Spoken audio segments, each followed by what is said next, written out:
This is my audience.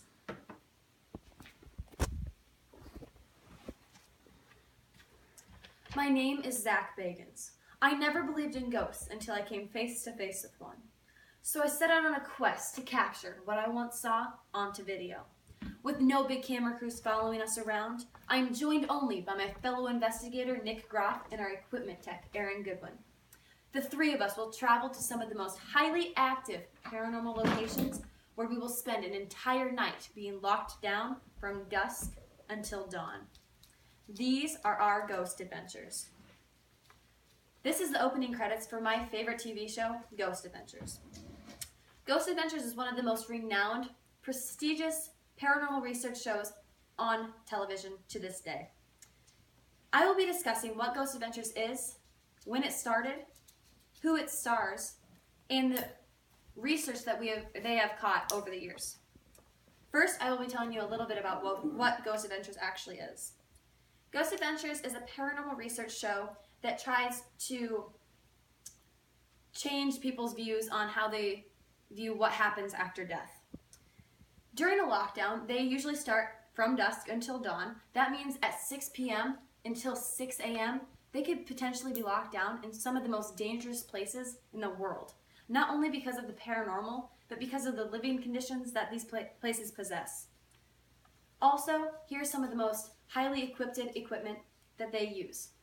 First is the infrared light. This is a light that can see things that humans cannot see with their own bare eye. Then there is a thermal imaging camera. This picks up heat signatures. For example, humans give off a lot of heat. They claim that ghosts give off a lot of coldness.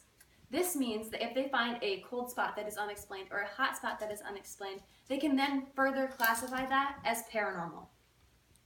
Then there is the Melmeter. This is a cool device because it picks up temperature along with electromagnetic fields. This means that if they find a drop in temperature, they can then later classify that as potentially being paranormal. Along with the electromagnetic fields, sometimes there's locations that don't have any electricity involved. So if the meter goes off, they can potentially classify that one as paranormal as well. Then there is the spirit box, also known as the SB7. This is a box that scans radio frequencies at 13 sweeps per second. Ghost Adventures uses this and they've had a lot of success in it. This a unique thing about the spirit box is it scans the radio frequencies backwards, so there's no possible way that any radio interference could happen. They've had a lot of success with it, and it is probably one of the biggest breakthroughs that paranormal research has ever had. Secondly, I will be telling you when Ghost Adventures started and who it stars and who the crew members are. Ghost Adventures actually started as a documentary in 2007 that was aired on the Sci-Fi Channel. But then it later got so much success that it changed into a television show on the Travel Channel. First, there is Zach Bagans. He is the host and executive producer of the show and also the lead investigator when it comes to investigating. Then there is Aaron Goodwin. He first started out as the equipment tech, but then later transferred into one of the fellow investigators as the seasons progressed. Then there is Nick. He started out as a co-producer and lead investigator of the show, but in the 10th season he left to start his own show and further research in his own way. Billy Tully was one of the audio and visual techs that joined in the 7th season. He does not investigate, but he does do a lot of the behind-the-scenes work. Jay Wasley joined in the 10th season. He's strictly an audio tech, which means he listens to the investigations live as they go on. So he can pick up noises that, say, the crew members that are investigating won't hear. Finally, I will be telling you guys about some of the evidence that they have caught over the years. Now, Ghost Adventures has had so many breakthroughs with the paranormal, whether it's with the spirit box or the EVPs that they've captured. It's phenomenal. But I picked out 3 that I think are the most prestigious that they've had over the years. First is Preston Castle. This is located in California. And during this episode, Zach becomes partially possessed by a woman by the name of Anna, who died on the premises years before. This is a documented death and it is quite remarkable what happens. He leaves some flowers there for her in memory of her, and later on throughout the night starts acting bizarre. The men have to evacuate him from the building to lift the energy off of him. Also in this episode, Aaron Goodwin gets scratched on the leg 3 times. Apart from all this, they capture several EVPs, some of them including saying, "I don't know," and "get out of here." And they were so clear that the crew members claimed that they were Class A EVPs. That means they were almost as clear as a human's voice. Secondly is the Nevada State Prison. This is Season 12, Episode 10. The Nevada State Prison was closed recently, and the crew decided to go there and investigate.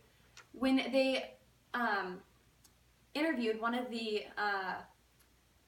guides, that used to work there, and he claims that a negative energy followed him home. So Zach and Aaron followed in and went to the house and did a spirit box session with him, where the devil came through 2 times. A voice claiming they were the devil came through exactly 2 times in the same voice on the spirit box. This is nearly impossible to happen because there's no way that the same voice on a radio station could come through 2 separate times, minutes apart. Also, another one is the Zozo Demon episode. This is episode 3 of season 10.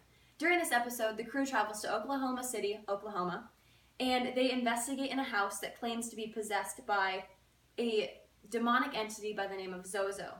He is claimed to be very sexual with his encounters, and so the crew members go and do a spirit board session with him where it's very, very proclaimed, and you see the board move back and forth, and they very much so communicate with him, along with one of the people they investigated earlier claimed that she was sexually possessed by him, and I felt like that was a really significant moment in the Ghost Adventures series.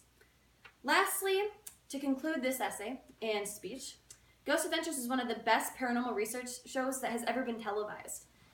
With their EVPs, spirit box sessions, and responses, also with their unexplained figures that they've caught over the years, Zach, Nick, Aaron, and the rest of the crew are constantly evolving their research and are closing the gap between what happens after death.